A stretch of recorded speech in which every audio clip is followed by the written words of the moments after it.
Okay, so Elden Ring Shadow of the Erdtree has been out for 2 weeks now, and I've noticed that it has mixed reviews on Steam.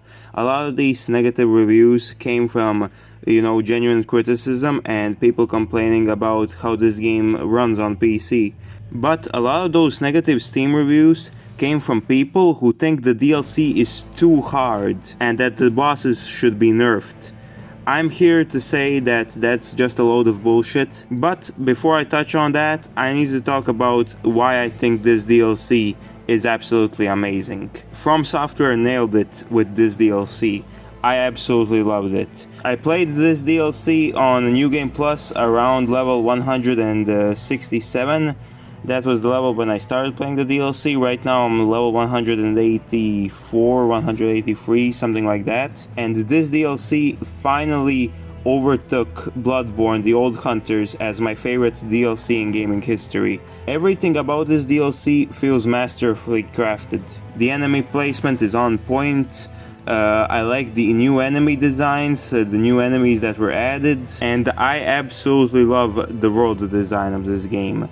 I was exploring this game for so long. I think that I explored almost every single corner of the map, and I still think that I haven't explored anything. Now, this DLC also has some of my favorite areas in gaming, but I'll touch on one specifically. The Frenzied Swamp is an absolute masterpiece. I loved how you just get there. You just find this random cave that, just feels like, oh, okay, there's gonna be a mini boss at the end, and as you're progressing the cave, everything seems normal. It looks like a basic Elden Ring dungeon, but when you get to the boss fight, you see that the boss arena looks completely different from the rest of the dungeon. And once you beat the boss, you enter a whole new area. You use Torrent, and all of a sudden Torrent gets scared, and it says you can't use him because he's terrified. As you go further into the swamp, you see that every single enemy gives you the frenzied effect. And this seems like very strange because you don't see frenzied a lot in the main game.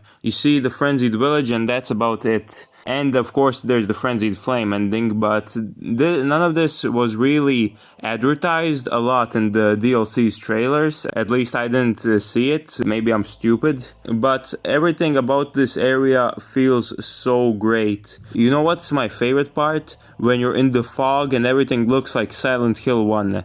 Like, look at the video you see playing right now on the screen. You cannot tell me this isn't Silent Hill.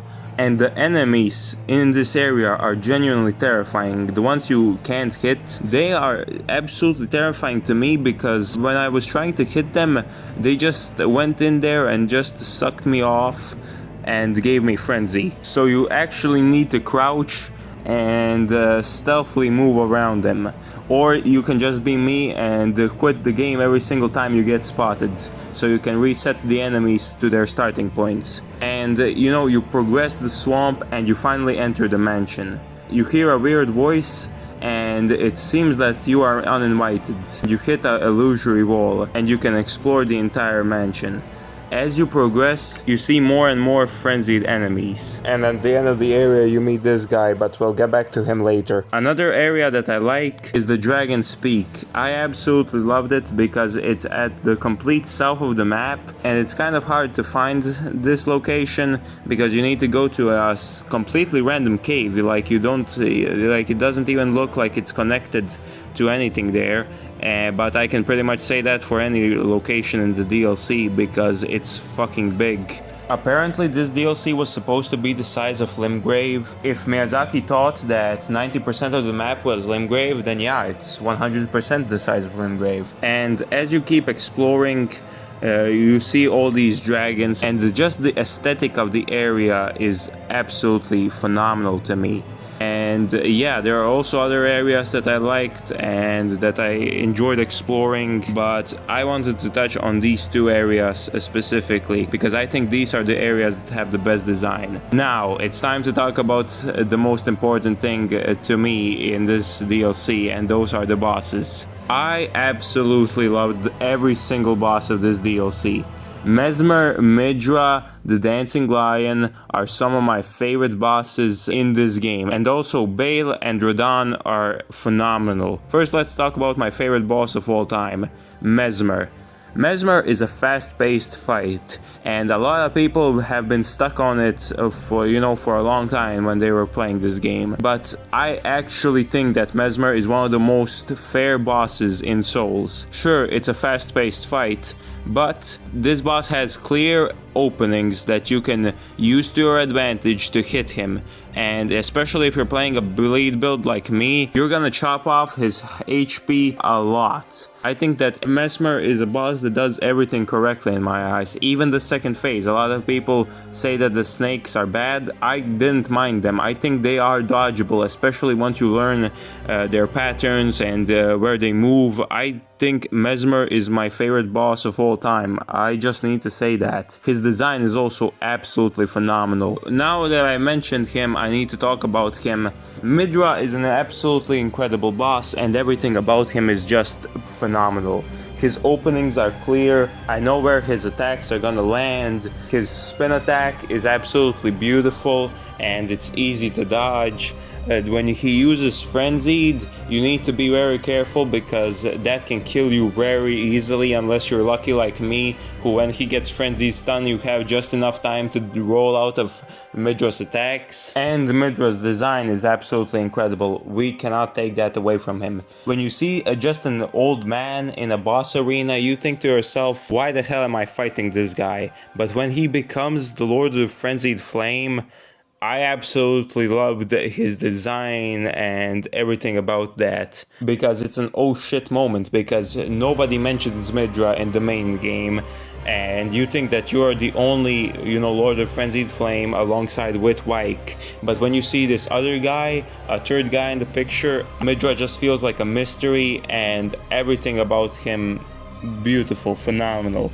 The Dancing Lion is an interesting boss. He's the first boss of the DLC, and I think that he's actually fair. A lot of people have a problem with the camera in this fight. I don't. I think that all of his moves are very dodgeable. His attacks aren't that hard to dodge, and every single one of them can be dodged easily if once you learn it. I like that this boss has 4 phases. His first phase is like the normal one, the second phase is when he uses lightning, the third phase is when he starts using wind attacks, and the fourth phase is when he uses frost. I love how you need to adjust your game plan for every single one of his phases, especially for the frostbite phase, because if you get too aggressive with him, he will just one-shot you because his freeze is that OP. And Bale. Now Bale is my favorite dragon fight of all time. I think everything about his design and his overall moveset is great.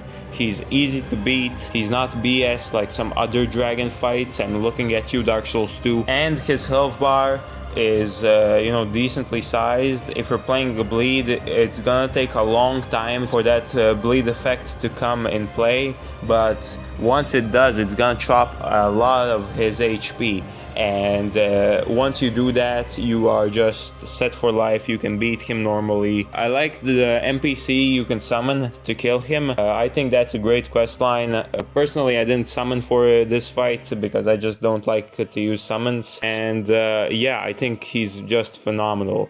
And finally, Radahn.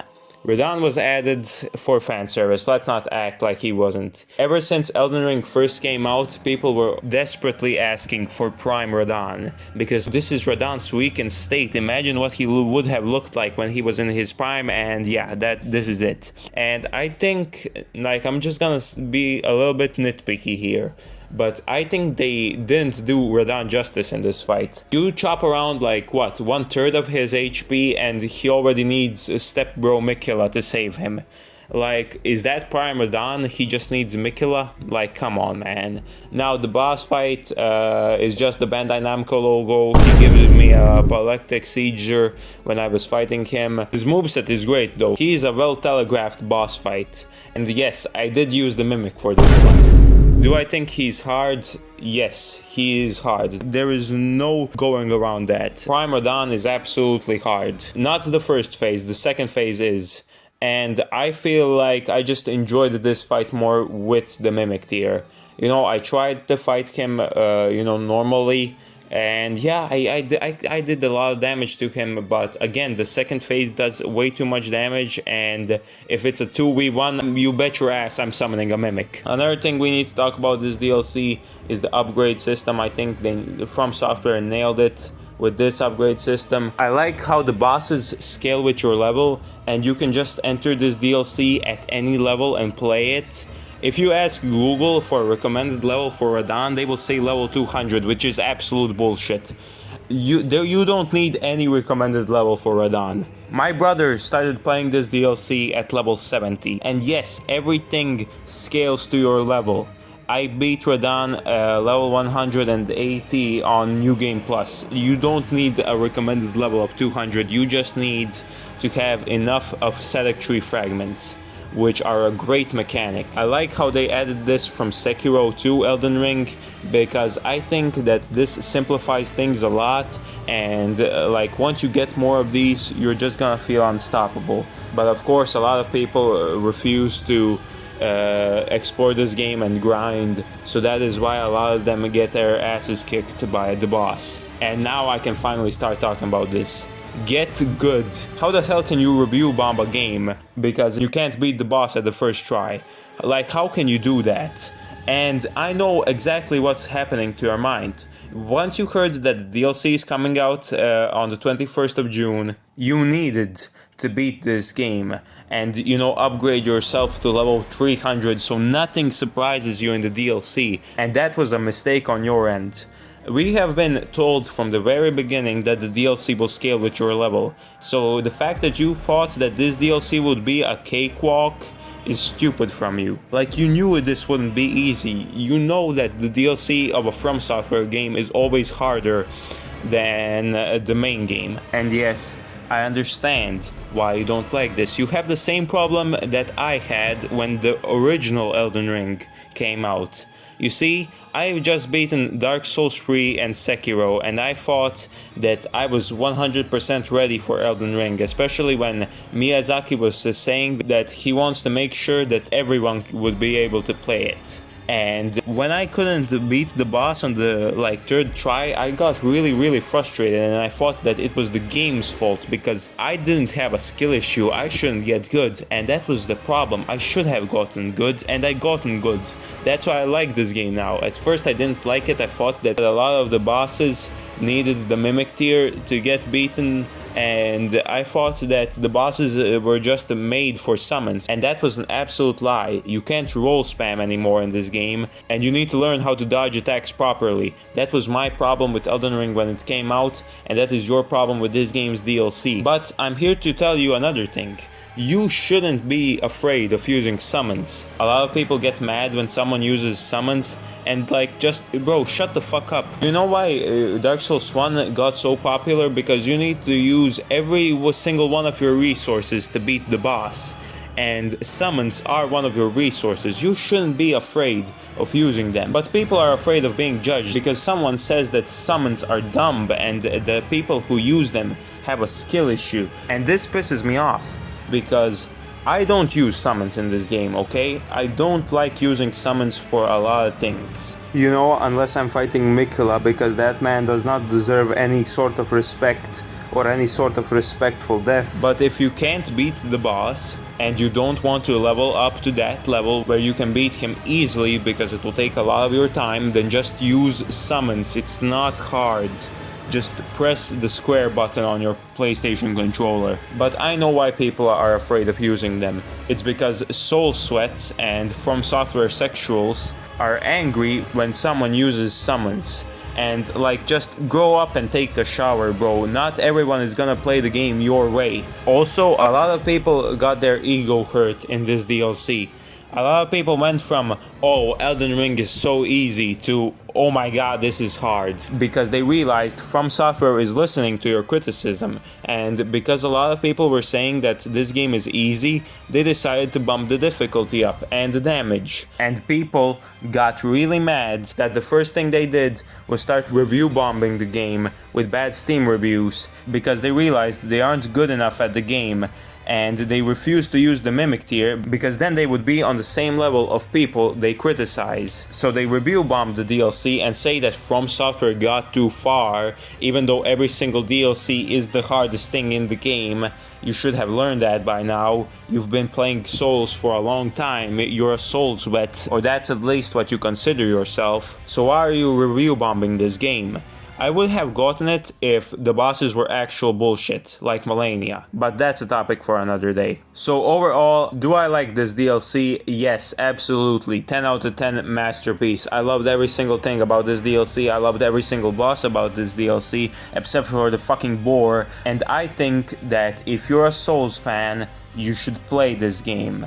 And you shouldn't be afraid of using the Mimic tier if you don't have a time like me to go and grind for Erdtree fragments. So yeah, buy this game if you can, if you have 40 euros to spend on it. Thank you guys so much for watching, and I'll see you guys in the next video. You never see it coming.